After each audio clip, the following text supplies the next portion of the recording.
welcome to this review of Clash of the Titans. As always, I am your host, Captain Jack Hammer, and I thank you for joining me. Warner Brothers has revived Clash of the Titans, the ultimate 80s sword and sorcery epic, as a vehicle showing off the state of movie special effects in 3D. The new film even references and scoffs at one of the puppet animation characters, the Mechanical Owl, from the original 1981 film, as if to say, hey, look what we can do now. Now, going into this movie, it already had one strike against it. You see, I am very dubious of sequels, remakes, and reboots, as they seem to lessen the impact of the original. So this show of disrespect towards the original was strike two. Yes, the original was a cheesy, campy mess with stop-motion filming and claymation, but that's what made it so endearing. Now, I'm not trying to draw a comparison between the two films, but they should realize that without the 1981 classic, they would have never been able to make this movie. And strike three was the rest of the movie. Clash of the Titans is a fun ride. A digital bastardization of Greek mythology with digital eagles, giant scorpions, wraiths, and a kraken, the sea beast to end all sea beasts. And although the digital effects have improved, what hasn't improved is the silly archetypal story or the stagey arguments amongst the gods of Olympus.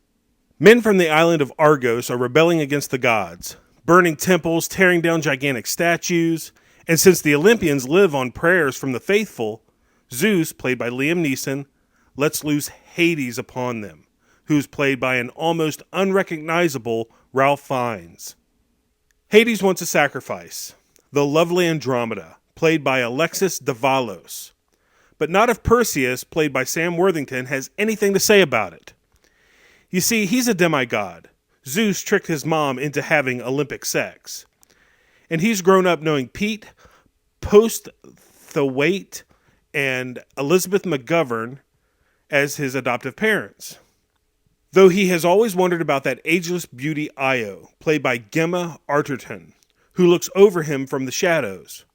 And of course, Perseus has daddy issues. So of course he sets out on a quest to consult with witches, visit Medusa, find a means to defeat the Kraken, and keep Hades at bay. Worthington is emerging as the new Charlton Heston, an actor big enough to fill a big screen with his bigness, but he plays every role the same, always like a crew-cut Marine, here battling beasties in the distant past, and his out-of-place haircut and very unflattering hemline do the Terminator Avatar star no favors.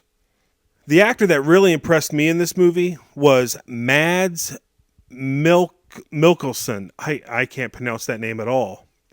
He's a fierce warrior named Draco, who prepares Perseus and escorts him on his journey. Louis Leterrier, who directed The Incredible Hulk, benefits from terrific production design and art direction. The hills of Wales and volcanoes of Tenerife provide backdrop for palaces and temples of this clash. Olympus looks like the Emerald City of Oz, without the emeralds. Clash of the Titans gets a 6 out of 10. There isn't a serious moment in it, and the light touches come from one-liners and supporting players. For all the impressive, but not dazzling special effects, there's not much here that will stick with you after the popcorn's gone. But as any ancient Greek could tell you, that's sort of the point. Thanks for watching. I'm Captain Jack Hammer, and I will see you next time.